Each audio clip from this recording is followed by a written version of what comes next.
On this Warhammer 40K game summary, we have the Orc Tactical Brigade versus the Necron Awakened Dynasty. So if you're wondering how these two armies match up against each other, you're going to want to stick around because I'm going to take this 3-hour game. We're going to condense it down into about 30 minutes, giving you everything that worked, what didn't work, what we learned. Spoiler alert, what if I told you that the Warrior Brick dead turn 1? All right. So you're going to want to stick around because this is probably one of the most scrappiest games of Warhammer I've played in 10th edition yet. And it was great. So without further ado, let's get into it. So we're playing Take and Hold today, Crucible of Battle. So we got diagonal deployment, as you can see here, going against Tactical Brigade. I'm going to post the list via Pastebin in the description below. So go ahead and check those out. And then let's flip over to the game, shall we? So,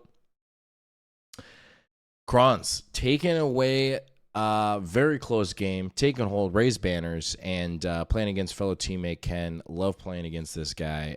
Great opponent. Has got so many tricks up his sleeve in not a gotcha sort of way. But I'll tell you what, man, this guy knows some pile in and consolidate tricks. So it's always a pleasure playing him. Playing a little bit of a different style list in terms of Tactical Brigade. He wanted to experiment with running like a lot more Storm Boys. But nonetheless, I mean, he's got a lot of bodies on the table. And so going into this matchup, the biggest thing was he told me beforehand that he genuinely did not think that he had an answer to like one-shot the brick. So I was, going to play them a little bit more aggressively. With that knowledge, but as you're going to see here shortly, that was probably not the smartest decision. So, but going into this match, a big thing that you're thinking about is, yes, this is more of an MSU style army.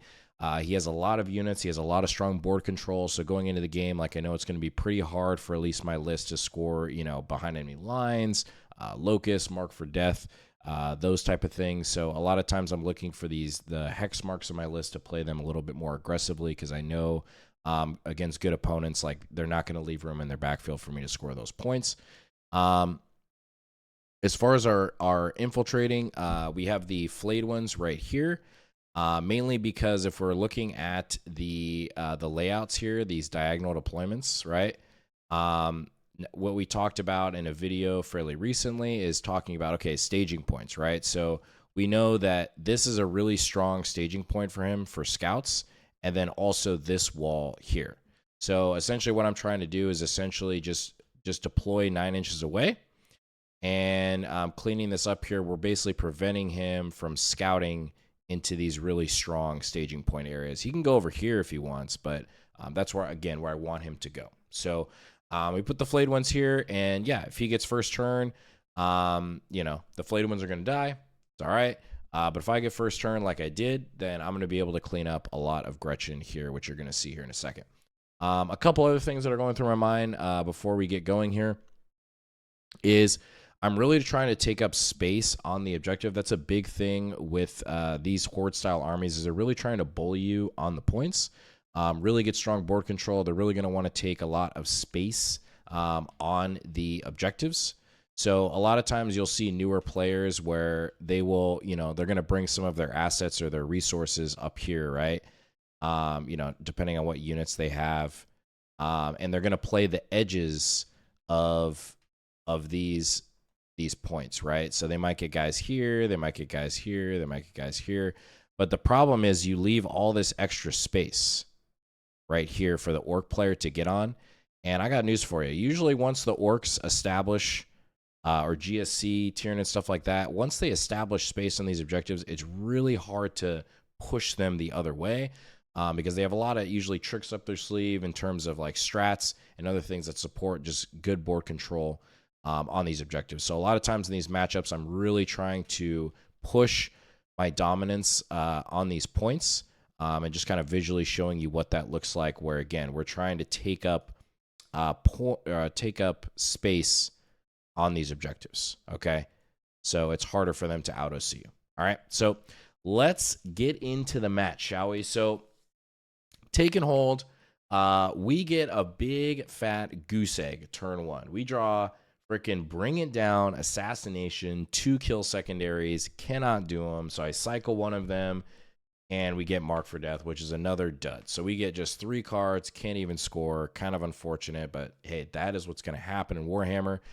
And this is just going to be a great game to watch, just to show you that, hey, don't get flustered. Stick with the game plan. Try to score as many points as you can. All right, so let's fast forward here like we do. So I'm going to show you essentially what the board state looks like after my first turn. And we're essentially staging everything up. So we bring the warriors out because, again, I thought, more or less he didn't have like a strong answer to them. So we play them relatively aggressively. We're taking up a lot of space on this point. You can see they're strung back to here. We have a triangle here, as far as for coherency. And then we have our unit of flayed ones that are going to charge into these Gretchen. Yes, he can heroic intervene and kill them, but it's one of those mentalities like use it before you lose it. If the flayed ones stay there, I'm going to literally lose them for nothing. I don't have any secondaries to pull, so why not just kill like 10 or 15 Gretchen and call it a day? Just get some bodies off the table. So flayed ones charge in. You can see here they do a good job cleaning up that unit. He spends a CP to heroic intervene and cleans them up in the process and passes it over to him. And then you can see everything else we stage up pretty aggressively. So we put this Scorpec Lord behind the wall.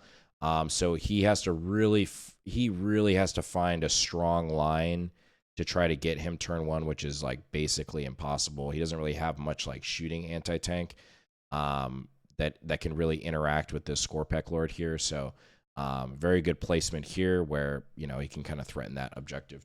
So, and then we raise banners, I think, on the center objective. So, turn 1 for him. He's going to get engage on all fronts and cleanse. Not terrible. The first turn, I'm going to fast forward here. You're going to see what his first turn looks like before the charges here. So he's going to more or less he's going to push up with this unit. You're going to see here shortly to get engaged on all fronts. It's going to be pretty easy for him to cleanse with the Rhino or the truck here.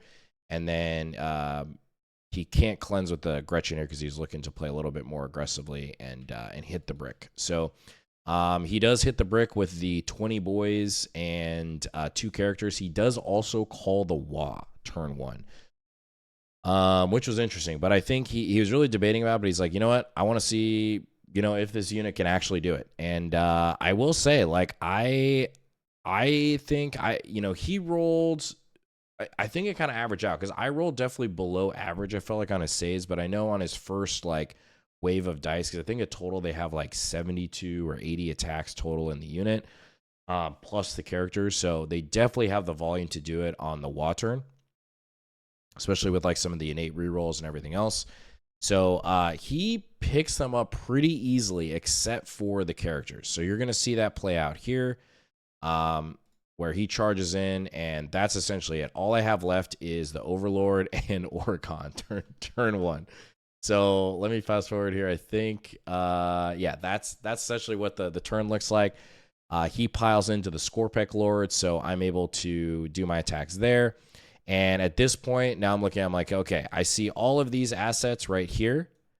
And we're like, okay, we have to have a really big clapback turn here. So it's like, all right, now... he killed the warriors. Like, I feel like a lot of newer players, like, you get flustered. Oh man, the game is over. But like, at this point, I'm like, okay, yeah, that sucks. Yeah, that can happen. But now I'm thinking like in a teams format where it's like, okay, how can I just get really scrappy with this and try to get as many points as possible? So at this point, I'm like, all right, let's stick with the game plan of the list. And I'm looking at more or less threats for the Silent King, and there really aren't much because he has a lot of bodies and a lot of volume of attacks, but he doesn't really have anything that's going to be able to punch through the King very easily. So in this matchup, I knew that I could play the King at this point relatively aggressively once I got this unit off the table. So going into turn 2, we are still going to get a 10 on primary because we are going to hold this objective and this objective. And then we are going to get Storm Hostile Objective and Overwhelming Force, which was perfect going into this turn because I was like, all right, well, I know I need to kill this 20-man unit. and then I know I need to storm that objective. So it leaded into exactly what I wanted to do as far as game plan. And let's fast forward here, and you're going to see what we do. So I'm going to do this before the charges. So you're going to see here that he rapid ingresses in another 20 boys. Okay, so there is just so many bodies on this table, as you can see. All right, and this is all I got left right here. All right, so basically what we do is we're lining up shots where the Mineers are going to be firing at the truck. The staff and everything else is going to go at the boys, and the plan is we're just going to charge everything into the boys. We're going to tank shock with the king. We're just going to do max output, just see what we can do. And then this Scorpec Lord over here is also going to charge into the 5-man Luda unit and hopefully pick them up as well. We put a hex mark on this point just to try to hold this down. I will say in hindsight, that was, I think, one slight error I made in the game where I could have played. I should have probably split or put these Scorpecs up on the point as well. Just because he was already in kind of a threat overload situation where there were so many other important targets that he needed to go after that the Scorpecs probably would have stayed safe. And they're also in a very safe pocket behind this wall here, where it's really hard to draw line of sight. So I think that was kind of just a minor error on my part, which you're going to see how that kind of backfired a little bit in my face. But let's fast forward here. So you're going to see these units hit the Silent King, Xeris, and the Scorpex, and that was enough to kill the entire unit and just leave the characters alive. And now we're sitting with 6, 7, 12 OC on this point. Xeris is still alive, and I'm just like, all right, deal with this in your face, see what you can do. Okay. So you're also going to see here that the Scorpec Lord on the natural expansion unfortunately doesn't kill all the Ludas. So you're going to see why that was actually really problematic. And then we staged up Oricon and the Overlord behind the terrain footprint, just getting them staged up for the next turn to use them as key resources because we got this coming our way. And then we shift the Ghost Ark and the Reanimator on the point now because I don't need them for anything for the Warriors. So now I have OC8 on the point. It's also relatively durable. So it puts me in a good spot where it's actually going to be pretty hard for him to actually deny my home objective for getting back there. All right. So we're going to get 3-4 overwhelming because we killed the 20 brick, and we get Storm Hostile for 4, and then we're going to pass it over to him. So he gets a 10 on primary. He gets Assassination, Mark for Death, Cycles marked, and gets Containment. All right. So Assassination, easy peasy. He's just going to kill one of these characters here. That's a given. And then he's unfortunately not able to contain for 2 because he doesn't have anything he can drop over here because the Scorpec Lord is screening it out. So he can get Baby Contain on his turn, and then basically he's looking to interact with this center objective right here and, deny me primary. So you're going to see all these resources shift up. And you're going to see for a lot of newer players, this would look big scary, right? You got a lot of stuff here, but you have to just know, this is what comes with reps of what these units can handle and what they can't. And so he shifts up here, and he's going to hold a 10 on primary, as you can see. And we're going to fast forward here and just kind of see how this turn played out. So he is going to push forward right here. And you're going to see, let's see. So, yeah, at the end, let's see, right here. So he charges in. He falls back with this one Luda here to actually tie me on the objective here, which was huge. So he actually just denied me 5 points in the process. And that was what I was talking about with the Scorpex. But then a little more aggressively, it wouldn't have put me in that position. But, good, very good play on his part. He brings the 10 boy unit out from his home objective to wrap the Scorpec Lord, because otherwise he's just moving 8 inches and then harassing his home field next turn. So this was a good play on his part to wrap him. And then also if I try to fall back, he didn't kill enough guys, so I have to take a desperate escape test if I want to leave. And then the boys units come in here, and the king, the thing is with the Necrons and a lot of my profiles is they're really good against orcs because it's a lot of strength 6. He has a lot of T5. So a lot of stuff is wounding on 3s, which really helps. And the king is giving rerolls to everything here. So on the Scorpec Lord, on Xeris. So a lot of things. I mean, we're hitting on 2s and 3s, rerolling 1s, and then wounding on 3s or 2s, rerolling 1s. It was really, really strong. So we pick up a lot of the boys units. He doesn't kill enough to deny me on the point. Or no, he does get enough. So he actually gives me a 5 on primary because he ends up taking this over. So I only hold this objective going into my turn 3. And we're going to get area denial and containment.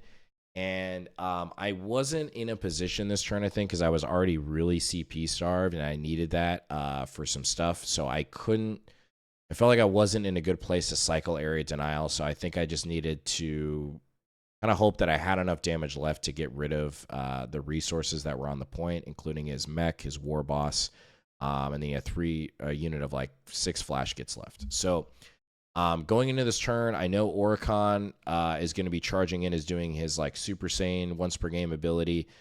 He did leave like 1 inch buffer here, so Oricon could actually fight them through the wall, which was super clutch.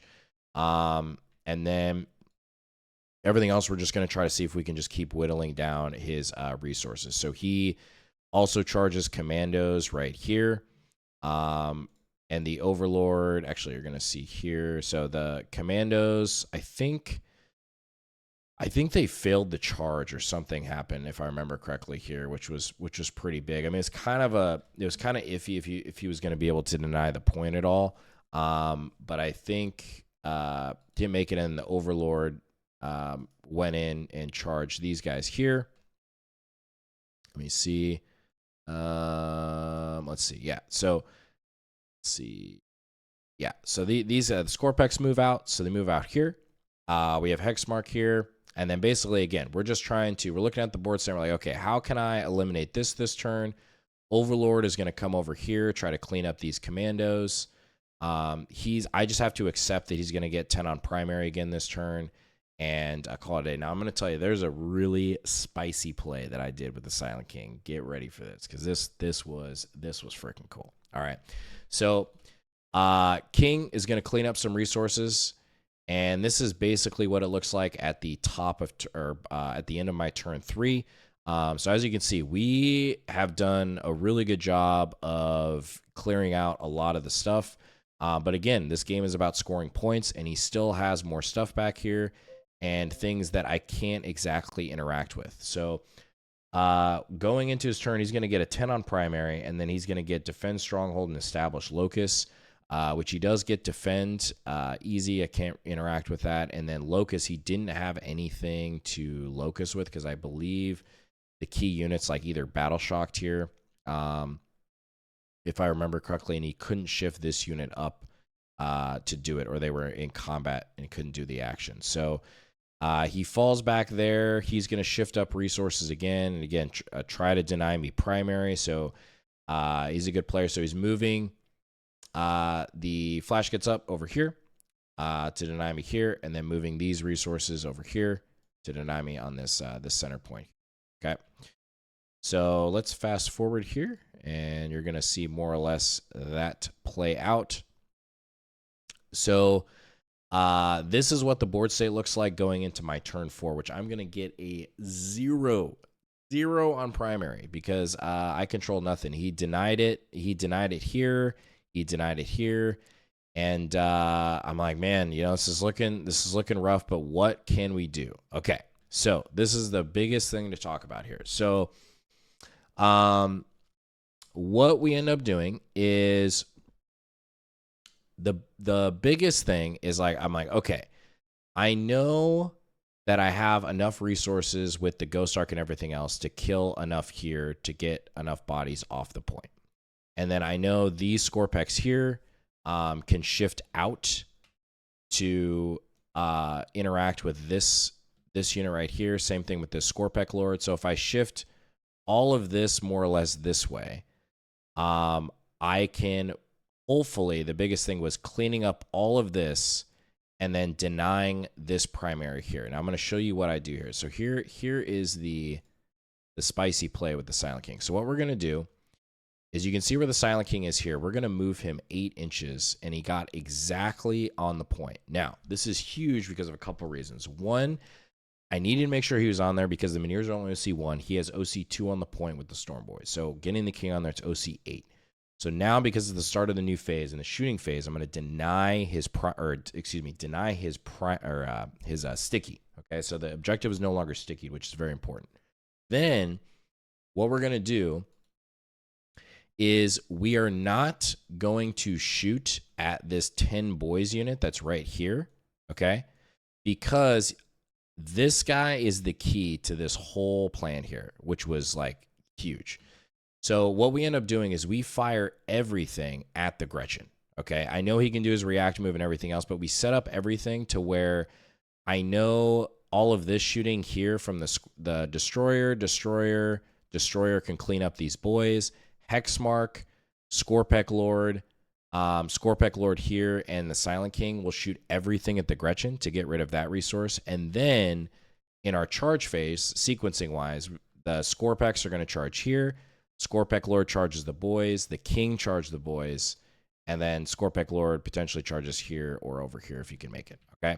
So what ends up happening is the Silent King can charge, and I intentionally made it so he couldn't base over here with the Miniers. So we just measured his base so he would basically get stuck with his base, so he couldn't fit here to base.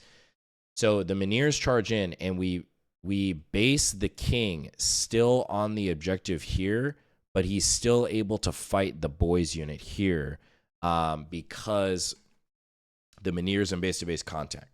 So you're still holding 6 OC on this objective to deny his primary, and then I'm able to fight all of these boys units with the Silent King to clean up this unit, which was massive. So you can see at the end of that turn, we literally clean up like his entire army. The only thing he has left is at bottom of 4 is a unit of 10 Storm Boys, the 2 characters right here, and 5 Gretchen. So what was huge is in turn 5, unfortunately,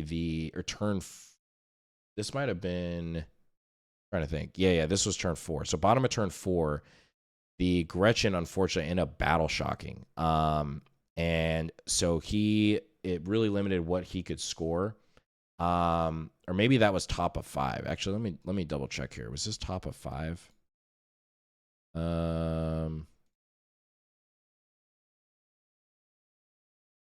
Trying to remember, that might have actually been top of 5. Yeah, so top of 5, this is the bottom of 5, or top of 5 is what it looks like. So we ended up getting established locus and engage in all fronts. I think we talked that part out at this point. I think we just put like a hex mark over here at that point. And so these Gretchen battle shocked, unfortunately. And then at that point, we just talked it out because he battle shocked. So basically what's going to happen is the Scorpec Lord goes on this objective at the start of my turn and denies his sticky. So he's not going to score that at the end. And then he has Arid Denial and Cold Horde, but he doesn't have anything left at that point to score.